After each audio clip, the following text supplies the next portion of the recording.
قوم لوط، جنہوں نے دنیا میں سب سے پہلے ہم جنس پرستی کی ابتدا کی۔ قوم لوط کی طرف شیطان نے کس عورت کو بھیجا تھا؟ اس عورت نے ایسا کیا کیا جس سے قوم لوط کی عورتیں بھی ایک نئے گناہ میں مبتلا ہو گئیں؟ لاکیس کون تھی اور اس نے قوم لوط کی عورتوں کو کیا سکھایا تھا؟ شیطان اللہ کا نافرمان اور بنی آدم کا سب سے بڑا دشمن ہے، جو مختلف طریقوں سے لوگوں کو دھوکے اور فریب میں مبتلا کرتا ہے اور انہیں ورگلاتا ہے۔ قرآن و حدیث کے مطالعہ سے پتہ چلتا ہے کہ شیطان صرف ایک مخلوق نہیں ہے بلکہ ابلیس کی ایک پوری نسل ہے اور اس کی بے شمار اولادیں ہیں۔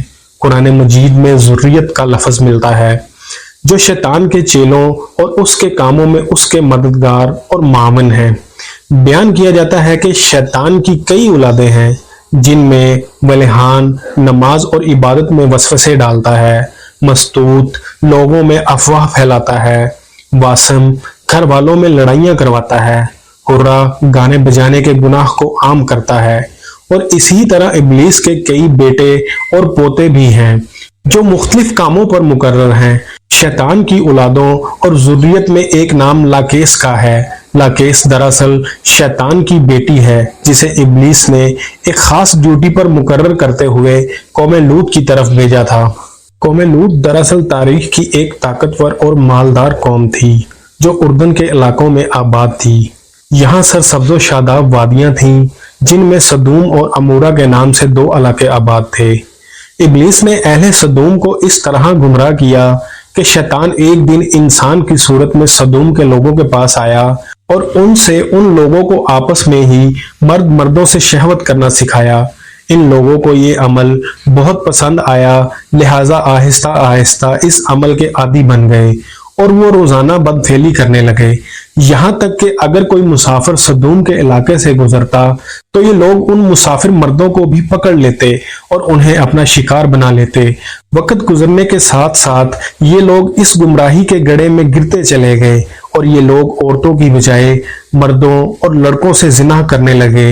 عورتوں کی طرف انہیں کوئی رغبت نہ رہی اور کھلے عام اس عمل کو شہر کے چوراہوں پر کیا جانے لگا۔ ان کی ہر محفل میں مردوں کا رقص اور ان کے ساتھ عیاشیاں، زنا کرنا ان کا دستور بن چکا تھا۔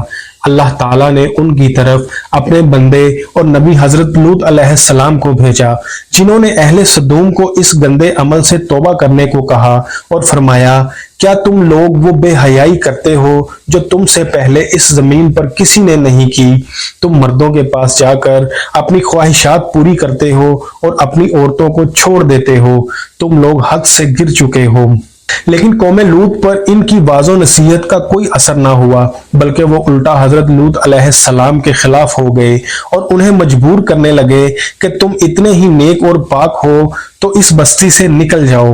اہل سدوم کا مرد سے زنا کرنا اور بدفعلی کرنا صرف ایک گناہ ہی نہیں تھا، بلکہ اس عمل سے وہ خدا کے بنائے ہوئے خاندانی نظام کو بھی تباہ و برباد کر رہے تھے اور ایسے سنگین جرم کی ابتدا کر چکے تھے جس سے افزائش نسل کا پورا قدرتی نظام برباد ہو رہا تھا۔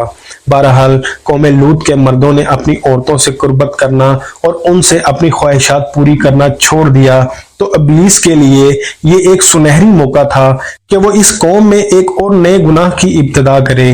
لہذا ابلیس لعین نے اپنی بیٹی جس کا نام لاکیس تھا اسے اہل سدوم کی طرف بھیجا۔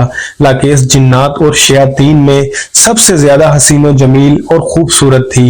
ابلیس نے اسے حکم دیا کہ وہ ایک خوبصورت عورت کی شکل اختیار کرے اور قوم لوط کی عورتوں کے پاس جائے اور انہیں ہم جنس پرستی کا طریقہ بتائے جنہیں ان کے مردوں نے چھوڑ دیا ہے۔ لہذا لاکیس ایک خوبصورت عورت کی صورت میں ان عورتوں کے پاس آئی اور ان کے پاس آ کر کہنے لگی، میں تباہ و برباد ہو گئی کہ میرا شوہر مجھے چھوڑ کر ایک نوجوان کے ساتھ بدفعلی کرتا ہے، لہذا اب میری جوانی اور میرا حسن سب کچھ تباہ و برباد ہو گیا اور سب یوں ہی رائے گاں چلا جائے گا۔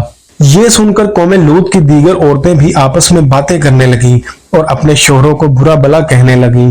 پھر اس نے ان عورتوں سے کہا، ہم بھی ان مردوں سے بے نیاز ہو جائیں گے اور ان کی طرف رغبت نہ کریں گے جس طرح وہ ہم سے بے نیاز ہو چکے ہیں۔